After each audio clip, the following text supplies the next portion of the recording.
नमस्कार। प्रवास action news नाटक और आप सभी का स्वागत है। भारत के लिए रणनीतिक दृष्टि से अत्यंत महत्वपूर्ण और संवेदनशील क्षेत्र लद्दाख हाल के कुछ समय से लगातार राजनीतिक उथल पुथल और असंतोष का केंद्र बना हुआ है।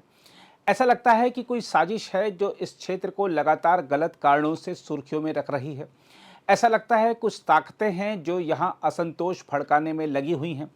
कश्मीर में पत्थरबाजी बंद होना और लद्दाख में शुरू होना कोई संयोग है या विदेशी ताकतों का प्रयोग, इस बात का पता तो जांच एजेंसियां लगा ही लेंगी, लेकिन इतना तो स्पष्ट दिख ही रहा है कि स्वभाव से शांत रहने वाले इस केंद्र शासित प्रदेश में अशांति फैलाने के प्रयास निरंतर हो रहे हैं। देखा जाए तो लद्दाख में एक दिन पहले हुई हिंसक घटनाओं ने पूरे देश को चौंका दिया, जिसमें 4 लोगों की मृत्यु हो गई और 80 से अधिक लोग घायल हो गए। खास बात यह रही कि इन घटनाओं के केंद्र में पर्यावरण कार्यकर्ता सोनम वांगचुक का नाम एक बार फिर प्रमुखता से उभरकर सामने आया है। हम आपको बता दें कि सोनम वांगचुक स्वयं को जलवायु कार्यकर्ता के रूप में प्रस्तुत करते हैं, लेकिन उनके बयानों और आंदोलनों ने कई बार लद्दाख में अस्थिरता पैदा की है। साल 2024 में उन्होंने दिल्ली की ओर एक पदयात्रा के दौरान प्रेस कॉन्फ्रेंस में कहा था कि लद्दाख को लोकतांत्रिक अधिकारों से वंचित किया जा रहा है और बेरोजगारी बढ़ रही है। उनके शब्दों में कहें तो उन्होंने कहा था कि लद्दाखियों के पर काट दिए गए हैं, उन्हें लोकतंत्र नहीं दिया गया और उनके हाथ काट दिए गए हैं क्योंकि रोजगार उपलब्ध नहीं है। ऐसे बयानों ने न केवल युवाओं में असंतोष को हवा दी, बल्कि यह संदेश भी दिया कि केंद्र सरकार जानबूझकर स्थानीय लोगों को दरकिनार कर रही है। हम आपको बता दें कि सोनम वांगचुक दिल्ली बॉर्डर पर धरना दे चुके हैं और वहां से लौटकर उन्होंने लद्दाख के युवाओं में आंदोलन की लहर जगाने की कोशिश की थी। आरोप है कि वह बार बार ऐसे मंच चुनते हैं जहां से उनका संदेश सीधे सीधे लद्दाख के संवेदनशील समाज को आंदोलित करता है। बुधवार को जिस तरह से राज्य के दर्जे और छठी अनुसूची की मांग को लेकर प्रदर्शन हिंसक हुआ, वह लद्दाख के हालिया इतिहास का सबसे काला दिन कहा जा सकता है। लेह की सड़कों पर कर्फ्यू लगाना पड़ा, वाहन जलाए गए, पुलिस पर हमले हुए और अंततः सुरक्षा बलों को भीड़ पर नियंत्रण के लिए आंसू गैस तक चलानी पड़ी। देखा जाए तो यह कोई स्वतः स्फूर्त घटना नहीं, बल्कि लगातार चल रही असंतोष की राजनीति का परिणाम था। केंद्रीय गृह मंत्रालय ने स्थिति को शाम 4 बजे तक नियंत्रण में लाने की पुष्टि की और साथ ही यह भी कहा कि पुरानी या भड़काऊ वीडियो सोशल मीडिया पर ना फैलाएं। इससे यह संकेत मिलता है कि हिंसा फैलाने में सोशल मीडिया की भी बड़ी भूमिका रही। देखा जाए तो लद्दाख की भौगोलिक स्थिति इसे और भी संवेदनशील बनाती है। यह क्षेत्र सीधे पाकिस्तान और चीन की सीमा से सटा हुआ है। यहाँ किसी भी प्रकार की अशांति भारत की सुरक्षा और सामरिक हितों पर सीधा प्रभाव डाल सकती है। विशेषज्ञों का मानना है कि यदि स्थानीय स्तर पर असंतोष को हवा दी जाती है तो इसका फायदा दुश्मन देशों द्वारा उठाया जा सकता है।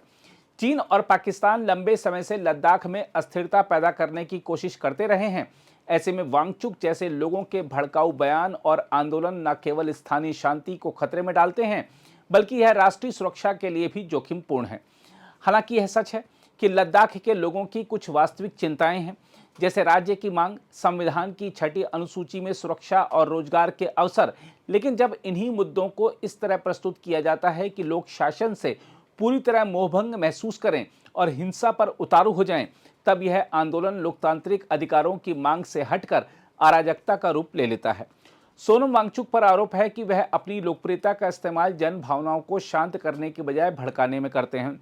देखा जाए तो लद्दाख को स्थायी शांति और विकास की ओर ले जाने के लिए केंद्र सरकार को अब और अधिक संवेदनशील तथा संतुलित दृष्टिकोण अपनाना होगा। गृह मंत्रालय ने संवैधानिक सुरक्षा देने की बात दोहराई है, जो कि सही दिशा में कदम है, लेकिन साथ ही यह भी आवश्यक है कि समाज के भीतर से ऐसे तत्वों को चिन्हित किया जाए जो आंदोलन की आड़ में क्षेत्र को अस्थिर करने का प्रयास करते हैं। लद्दाख भारत की राष्ट्रीय सुरक्षा का प्रहरी है। यहाँ हिंसा और अव्यवस्था किसी भी कीमत पर स्वीकार्य नहीं हो सकती। सोनम वांगचुक जैसे नेताओं को यह समझना होगा कि उनके शब्द और कार्य केवल आंदोलन को नहीं, बल्कि पूरे देश की सुरक्षा को प्रभावित करते हैं। लोकतंत्र में असहमति का स्थान है, लेकिन जब असहमति हिंसा में बदल जाए तो यह न केवल उस क्षेत्र बल्कि पूरे राष्ट्र के लिए खतरे का संकेत बन जाती है। साथ ही लद्दाख के युवाओं को भी यह समझना होगा कि वह ऐसे नेताओं से सावधान रहें जो लोकतांत्रिक तरीकों से अपनी बात सरकार तक पहुंचाने की बजाय उग्र आंदोलनों और टकराव की राह चुनते हैं। सोनम वांगचुक जैसे लोग भले ही आंदोलनों की शुरुआत करें और युवाओं को सड़कों पर उतरने के लिए प्रेरित करें, लेकिन जब स्थिति हिंसा में बदलती है तो वही लोग शांति की अपील करके स्वयं किनारे हो जाते हैं। तब तक नुकसान केवल उन मासूम युवाओं का होता है जिनका भविष्य दांव पर लग चुका होता है। यह समय है कि लद्दाख के युवा विवेकपूर्ण निर्णय लें और लोकतांत्रिक व्यवस्था के भीतर रहकर अपनी मांगें रखें, ताकि उनका आंदोलन दुश्मन की साजिश का हिस्सा न बने और न ही उनका जीवन हिंसा की आग में झुलसे। बहरहाल, इस पूरी स्थिति को जम्मू कश्मीर के पूर्व डीजीपी एसपी वैद कैसे देख रहे हैं, आइए उन्हीं से जानते हैं। यही तो हैरानगी की बात है कि अगर टॉक्स फिक्स थी 6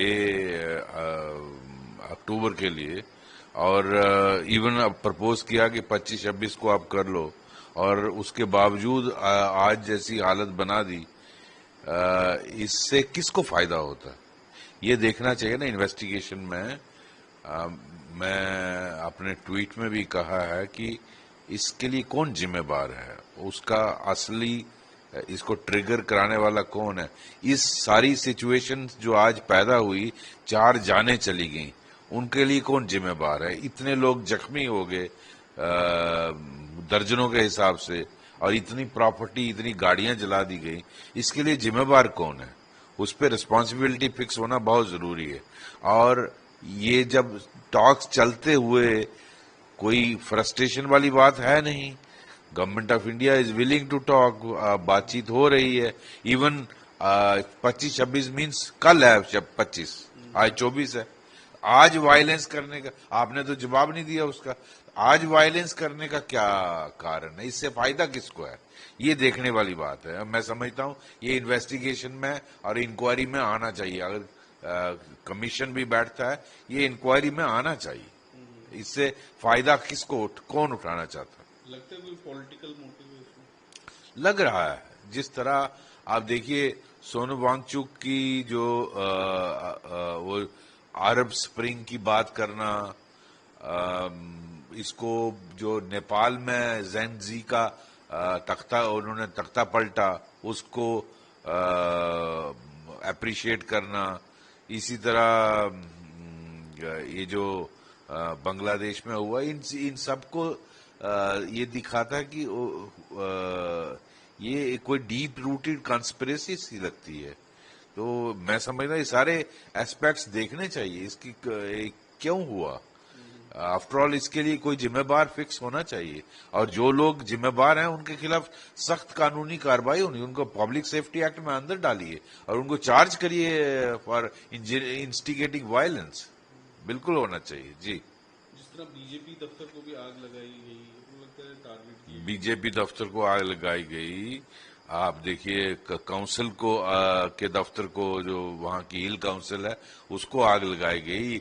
सीआरपी पुलिस की गाड़ियां और पब्लिक प्रॉपर्टी को डैमेज किया। ये सोची समझी साजिश लगती है। और इसमें कांग्रेस पार्टी ने जिस तरह से स्टोन पेल्टिंग को वो किया है और वो समर्थन, और जिस तरह से बंद काल के लिए वो बोल रहे हैं, तो मुझे लगता है इसमें कोई आप पॉजिटिव रोल तो प्ले नहीं कर रहे हो। तो you want to cash in on situation like this, तो इसको सख्ती से निपटना चाहिए। ये गलत बात है। इसको पॉलिटिकल उसके लिए फायदा थोड़ा देखना चाहिए कि मुझे इस सिचुएशन से फायदा उठाना है जी। तो कहीं लगता है कुछ मिसगाइड किया गया यूथ को। देखो, यूथ को उनको लग रहा है कि वो कोई राइटियस काज के लिए लड़ रहे हैं, जबकि ऐसा नहीं है। They are being exploited. ठीक है, मैं समझता हूँ यूथ के मुद्दे हैं, अनएम्प्लॉयमेंट मुद्दा है, यूथ को बहुत सारी चीजें हैं, लेकिन वो चीजें गवर्नमेंट के नोटिस में लाई जा सकती हैं। आपके इलेक्टेड रिप्रेजेंटेटिव है, आपकी बातचीत जब होती है गवर्नमेंट ऑफ इंडिया से, ये बताइए कि सर ये मुद्दे हैं, हमारे यहाँ अनएम्प्लॉयमेंट के इश्यूज हैं, इसके लिए कैसे। ये सारे देश की प्रॉब्लम, सिर्फ लद्दाख की प्रॉब्लम नहीं है। जो अनएम्प्लॉयमेंट के इश्यूज हैं वो सिर्फ लद्दाख में नहीं है, क्या जम्मू में, कश्मीर घाटी में, पूरे देश में ये इशू नहीं है। ये वहां भी इशू है कि जो यंग जनरेशन है उनको एक तो बहुत सारा गवर्नमेंट जॉब्स तो रिजर्वेशन से चला जाता है, ओपन मेरिट वाला हिस्सा रहता ही बिल्कुल, और J&K में तो 30% रह गया है। दूसरा, प्राइवेट सेक्टर में भी जिस तरह से AI आया है, बाकी चीजें आई हैं, अपॉर्चुनिटीज कम हुई हैं, लेकिन ये मुद्दे सारी कंट्री के हैं, तो उसको आप इस तरह से वायलेंस से उसका हल कोई समझता निकाल सकता नहीं, निकलेगा। आपको अपने जो रिप्रेजेंटेटिव है उनके थ्रू सरकार तक लाना चाहिए कि यहाँ कोई स्कीम्स लाई जाएं, यहाँ एम्प्लॉयमेंट अपॉर्चुनिटीज मिले, वो लद्दाख के लिए वो जेन्युइन डिमांड होगी, उसको सरकार कंसिडर करेगी। तो मुझे लगता है उनको लगा कि हम कोई राइटियस काज के लिए लड़ रहे हैं तो जलाओ प्रॉपर्टी, तो they have been actually misguided and misused by these politicians. जी, वो कहीं लगता है कि कोई डीप कॉन्स्पिरेसी है। अब ऑब्वियसली ये देखिए, ये सारी जो भारत में सोरोस टाइप चल रहे हैं प्लान, इसमें backed by Soros funded NGOs, और ये हमारे इसमें पड़ोस में चाइना भी है, सबकी नजर है। तो ये जो डीप स्टेट चाहती है, आपने देखा किस तरह बांग्लादेश और नेपाल में हालात बने, श्रीलंका में हालात बने, तो अब उनकी कोशिश रहती है कि इंडिया में भी करवाया जाए, और हमारे कुछ पॉलिटिशियन है जो उनका काम करने के लिए तैयार हैं। अब उनका मैं नाम लेना अच्छा नहीं लगता, आपने देखा होगा मीडिया में हमारे प्रोमिनेंट पॉलिटिशियन है जो उनके साथ हॉबनॉबिंग करते हैं, तो ये सारा भारत जानता। अगर आप भी लेना चाहते हैं देश दुनिया की तमाम जानकारी तो आज ही सब्सक्राइब करें हमारे चैनल को। साथ ही नीचे दिए बेल आइकन को जरूर दबाएं ताकि हर अपडेट आप तक पहुंच सके।